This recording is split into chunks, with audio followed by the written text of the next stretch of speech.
Good evening, everyone, and welcome back to our 9th Reach Out and Connect workshop. I'm Kristen from Reach Out and Read, and we also have Evelyn. Hi, everyone. I'm Evelyn. Carrie. Hi, everyone. And my dad, Gabe. Hello, guys. So today we are going to be talking about how to use children's books to talk with our kids about some tough topics like we're all going through right now with this pandemic that really take a toll on our children's mental health. I know we've talked about some of this in previous workshops, and we're just in such a strange and stressful time for all of us, especially for our kids. They pick up on our nerves, and they have their own nerves and worries, so it can be a lot. You know, their daily routine of school, visiting friends, family, sports, any other activities, all of that has been interrupted, and this change isn't easy to deal with for us or for them emotionally.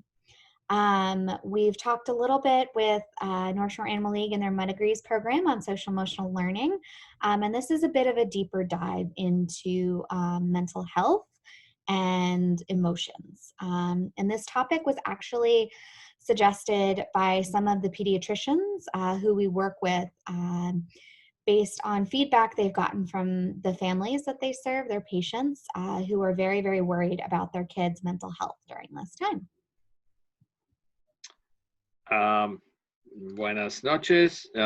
Kristen nos va a hablar esta noche acerca de un taller, una introducción, una serie de introducciones de talleres acerca de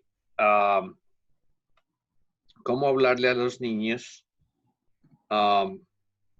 de temas difíciles que afectan o que pueden afectar la salud mental de los niños.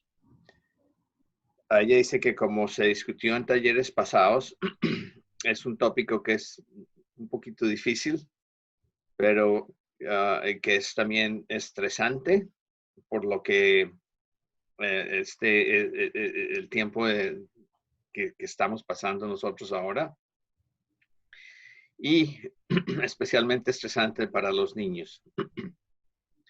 La razón es muy obvia en el sentido de que no hay rutina para ir al colegio o visitar a los amigos o visitar a la familia o hacer deportes o otras actividades. Y todo esto obviamente ha sido interrumpido. Y este cambio no es fácil para que los niños negocien esto emocionalmente, ¿no? Entonces, finalmente ella dice que el tema fue sugerido por un pediatra o por doctores de pediatras, que ellos encontraron que que los papás de los niños que ellos ven están muy preocupados acerca de la salud mental de los niños durante este tiempo. Right. So we've already sort of covered a little bit about this topic, like Kristen mentioned before, with our Mud-A-Grease team that came in and got to speak with us about social emotional health. We also reviewed this when we went over our self-care workshop, where we had the self-care toolkits that we created. We had one for specifically adults and we had another for children. And so the box with children's items can help our kids when they are feeling stressed or worried. So they had things like stuffed animals, coloring materials, calming books, soft music, anything that your child might find comforting to help calm down and de-stress. So that was one tool that we already talked about. And today we're going to be talking about using children's books. But let's take a step back first, and we'll talk about why talking about kids' mental health is important, especially during this time. So when challenging events happen that affect both kids and their families, A lot of times parents' first instincts can be to shield their children from everything, reassuring them that everything's fine, and even hiding some of those challenging topics and not mentioning it to their children because they want to protect them. That's the first instinct. But it's all right to admit that sometimes everything is not fine, especially when there is so much change happening during this time, this pandemic COVID crisis, when our children really do have rational fears, sadness, they might be experiencing the death of a loved one. And these feelings simply just do not go away by ignoring them or trying to convince yourself and your family that everything is just fine. So, and I would also like to say it's just not fair to our kids sometimes because it doesn't help them to develop those coping skills that they really learn through going through these tough times, helping them to deal with tough emotions and building that mental resilience. So instead, we can tell our kids that the world might not be okay at this time, but as individuals, they will be okay because they will find a way to adapt. And there are ways to do this through some of the children's books we're going to talk about in a moment. Carrie dice que ella nos va a hablar por qué es importante la salud mental de los niños. Ella dice que nosotros tenemos que revisar como padres, tenemos que revisar el botiquín de cuidados personales. Es una manera significante de decir de mirar mentalmente cómo podemos encargarnos de nosotros mismos. Ella dice que cuando eventos así de desafío pasan, que pueden afectar a los niños y a las familias, el primer instinto de los padres es de proteger a los niños de todo el ambiente afuera, adentro, de todo lo que está sucediendo y asegurarles a los niños que todo está muy bien. A veces, no todo está muy bien, como en este caso, y especialmente con la situación de la crisis del COVID-19. Cuando los niños tienen un miedo racional, tienen una tristeza, o inclusive pueden tener en este minuto, en este tiempo, una persona querida que ha fallecido. Estos sentimientos no van muy lejos si nosotros simplemente los ignoramos. Así que poniendo una risa en la cara y asegurarle a los niños de que todo está bien, no es muy justo con ellos, ¿no? Porque la verdad es que no les ayuda a ellos a desarrollar las estrategias de sobrevivir para negociar con estas emociones que son muy difíciles y no los ayuda tampoco a desarrollar la capacidad mental para adaptarse. Finalmente, nosotros les podemos decir a los niños que el mundo no está bien hoy, pero que ellos van a estar bien como individuos. Así que ellos pueden encontrar o encontrarán una manera de adaptarse. Great. So now we're going to talk about how we can use books to open up discussion about your children's emotions. So fiction is really great because it offers another route to talk about difficult subjects and help make powerful feelings manageable. Reading stories about people just like yourself or your children who are going through similar experiences and dealing with tough emotions can help put some order into the chaos that they're feeling. There's a comfort in being able to hear and relate to similar stories and to just see another character deal with the same frustrations that the children themselves are going through. So when you read aloud, you will transport your children into another world, and you're focusing all your attention on your child. It's really important to make them truly feel like they are entering a different space, and in this way, your child will feel more secure and reassured, and this will help spark discussion and make them feel more confident about opening up to tell you how they're feeling. So I'm going to share a quote now from a children's author who said, imagination is the flip side of anxiety. Obviously, if you're anxious, you're imagining stuff all the time. You need to fill that imaginative space with positive, fun, nourishing stuff, and books can give you that. Through fiction, you can escape into a world that isn't your life, but can help you to deal with it. And that's from children's author Matt Haig. Now, Evelyn nos dice cómo los libros pueden ayudar a discutir de estas emociones, especialmente las emociones mentales que estamos hablando hoy. La ficción ofrece otro camino para hablar de situaciones difíciles y es muy, y tiene mucho poder, especialmente para manejar los sentimientos de los niños.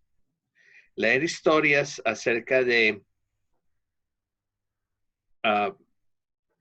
personas como ellos que están atravesando una situación difícil como la que nosotros estamos haciendo ahora y que tiene emociones que son difíciles también, pueden ayudar a que ellos pongan un poquito de orden en el caos de todos los sentimientos que ellos están sintiendo. Ella dice que que es de alguna forma es confortable para ellos que oigan y que sean capaces de oír historias que ellos pueden relacionar. Cuando tú lees en alta voz cualquier cosa de que puede estar pasando en el mundo, tú estás concentrando toda la atención en tu niño y estás concentrando también la atención en el libro y la historia. Y así bien su niño puede entender y sentirse de alguna manera un poquito más seguro. Esta seguridad le ayudará al niño a que se sienta más confiado en abrirse y decirle a usted como padre cómo él se siente. Finalmente, ella ha compartido unas palabras que son de un autor que se llama Matt Haig. Y las palabras que él dice son más o menos así como les voy a decir. Él dice que la imaginación es la otra cara de la ansiedad. Y dice que si obviamente usted está ansioso, usted está imaginándose cosas constantemente.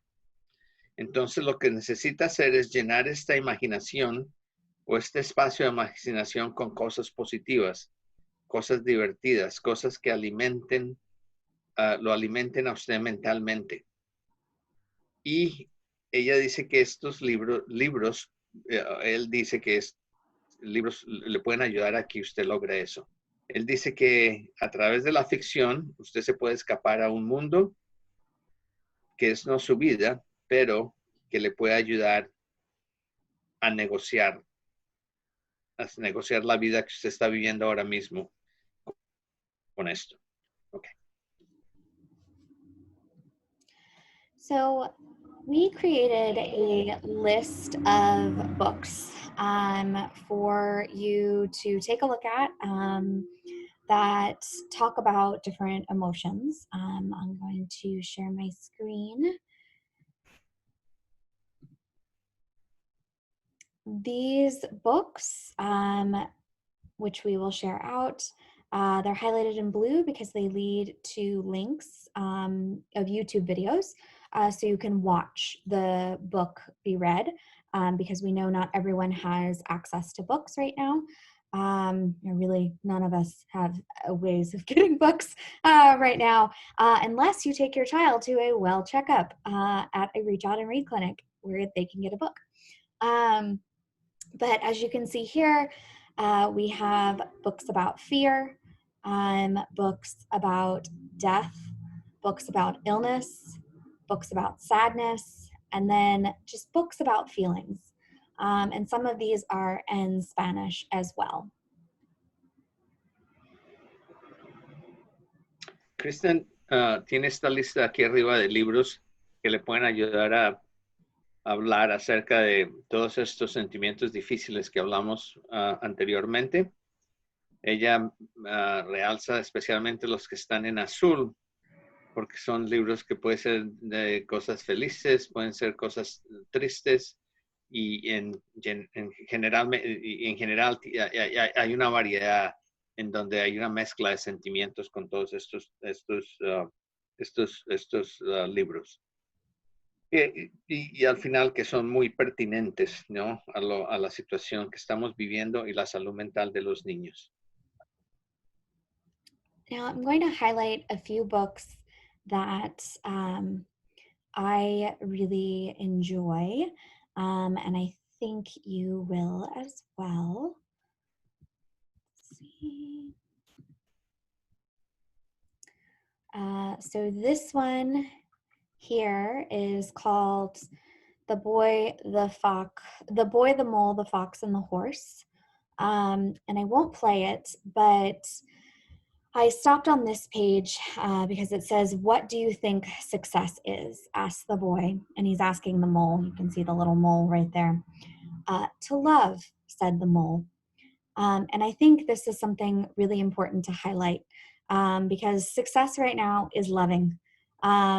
This is where we can express our emotions, and you can show your child that everything will be okay. This book deals with a lot of difficult topics, life in general, but this page I wanted to show quickly.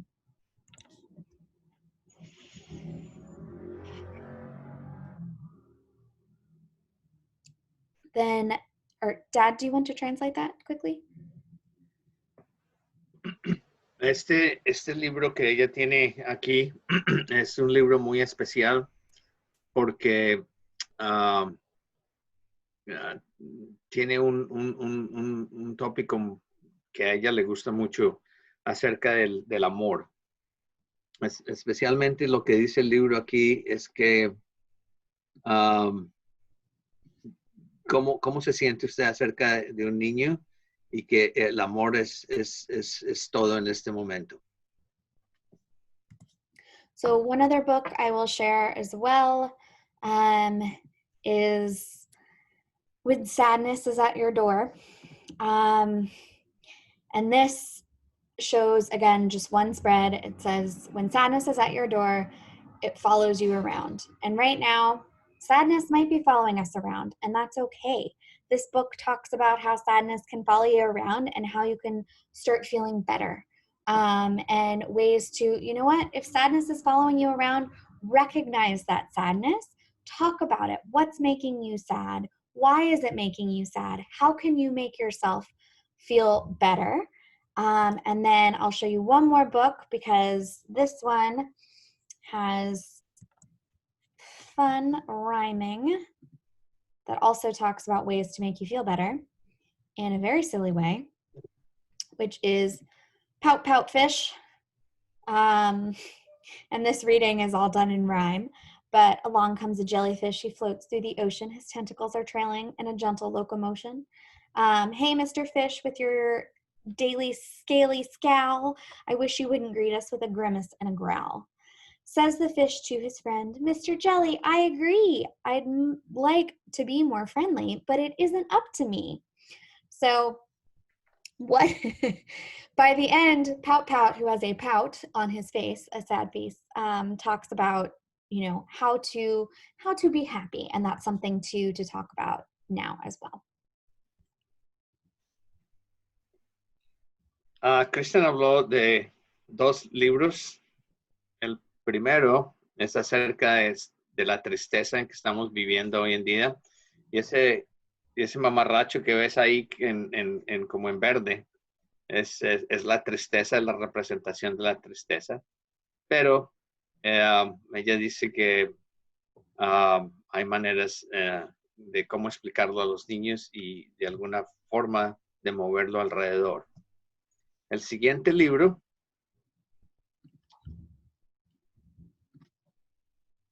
es acerca de la felicidad y tiene un nombre que no me acuerdo cómo es el nombre. Oh, Pout, pout. the pout fish. El pescado pout. Y pues es un libro que parece muy feliz.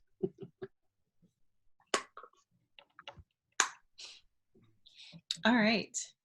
Now I get to end our time together with one last book that is beautifully done and has an awesome message to be able to share with our kids during this time and during other challenging times. It is called Ruby Finds a Worry. I have it downloaded here through an ebook from my library, so if that's an option, you might be able to use that as well. It's also a YouTube video that we have shared in our list that will be coming out soon. So I'm going to play our screen here to show the book while I read along. And then I'll have a couple questions at the end and suggestions for how you can share a book like this with your young children. All right, so let's read. Our book is called Ruby Finds a Worry by Tom Percival.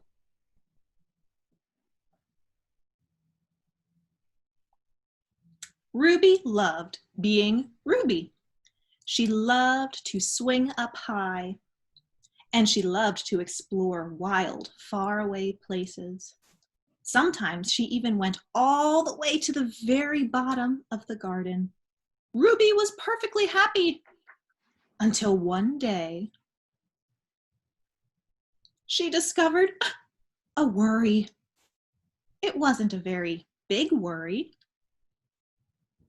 In fact, it was so small that at first Ruby hardly noticed it. But then the worry started to grow. Each day it got a little bigger. It just wouldn't leave her alone. It was there at breakfast, staring at her over the cereal box. And it was still there at night when she brushed her teeth. The funny thing was that no one else could see Ruby's worry, not even her teacher. So Ruby pretended that she couldn't see it either. She tried to carry on as if everything was normal, but it just wasn't. The worry was always there, stopping her from doing the things that she loved. Ruby wondered if the worry would ever go away. What if it didn't? What if it stayed with her forever? Ruby didn't realize it, but she was doing the worst thing you can ever do with a worry. She was worrying about it. Now the worry was enormous. It could barely fit in the kitchen at dinner time. It filled up half the school bus. And it took up the whole rows at the movie theater. The worry became the only thing that Ruby could think about, and it seemed like she would never feel happy again. Then, one day, something unexpected happened. Ruby noticed a boy sitting alone at the park. He looked how she felt, sad. And then she noticed something else hovering next to him. Could it be a worry? It was. Ruby realized that she wasn't the only person with a worry after all. Other people had them too. She asked the boy what was on his mind, and as he told her, the strangest thing happened. His worry began to shrink. Then Ruby did the best thing that you can ever do if you have a worry. She talked about it. As the words tumbled out, Ruby's worry began to shrink until it was barely there at all. Soon both of their worries were gone. Ruby finally felt like herself again. Of course, that wasn't the last time she ever had a worry. Everyone gets them from time to time. But now that she knew how to get rid of them, they never hung around for long. The end. So this book has a lot of awesome things that you can talk with your kids about. So it's about a worry that a child has, something that's in their mind, something that they're constantly thinking about, that's draining their energies. And by worrying about that, they're feeling that nasty feeling so much more. And so one of the great things that you can talk with your child about is have them relate to Ruby. Ask them, was there ever a time that you had something that you were worried about? Was there ever a time where you felt like Ruby? And if they can offer you an example, then that's great. Talk through that. Ask what they did with the worry. Ask how they felt when they talked with somebody about that. And another thing you can do is offer an example in your own life where you had a worry that was something that was on your brain, and how talking about it maybe eased the worry a little bit. It's also a really good visual book because, as you could see, as the story goes through, you see the colors change and a lot of things get black and white. So Ruby is isolating herself, and all she is feeling is that worry. So talk about the colors that you see while you're reading the story as well.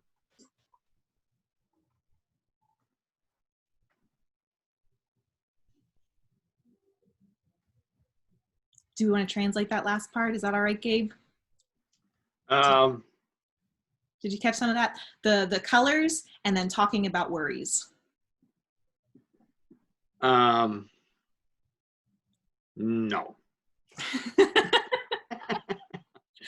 Sorry. Love that honesty. That'll be fine. Dad, just say that it's important this book is a great way to talk to your child about what may be worrying them. And the best thing that you can do is to talk about the worry and to share some of your own worries. Open up to your child and have your child open up to you. And the color what was the color about? Just what Kristen said is great. Okay. Okay. Sorry. So, ella dice que, Carrie dice, el libro tiene los títulos en español y tú lo puedes leer, pero básicamente lo que el libro es acerca es de la preocupación de los niños y cómo la preocupación empieza a crecer y a crecer y a crecer y a crecer y tiene diferentes colores, pero lo principalmente es que tú compartas con el niño estas preocupaciones y de alguna forma que de pronto el libro se puede identificar con la preocupación. Y entonces así puede ser un vehículo para que ellos entiendan mejor y se den cuenta de que es una cosa natural estas preocupaciones. Thank you so much. Okay, so that is it. Thank you so much for joining us this evening. We hope you learned some good ways to talk to your kids about how they're feeling and to check in with their mental health. Your mental health, their mental health are equally important.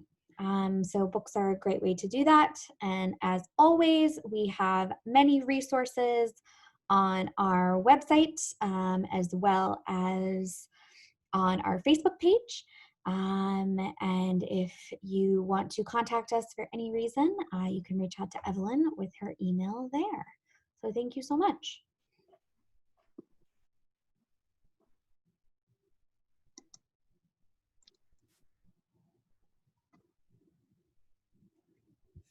Last translation, Dad, or no?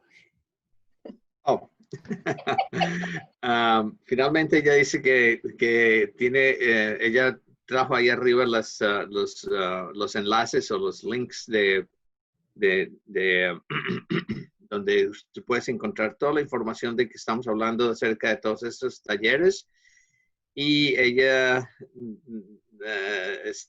nos entusiasma que vayamos y busquemos en todos estos enlaces cosas relacionadas con las situaciones que estamos viviendo hoy en día para ayudarle a los niños. Y como ella tiene aquí, está también en español. Thank you, Dad.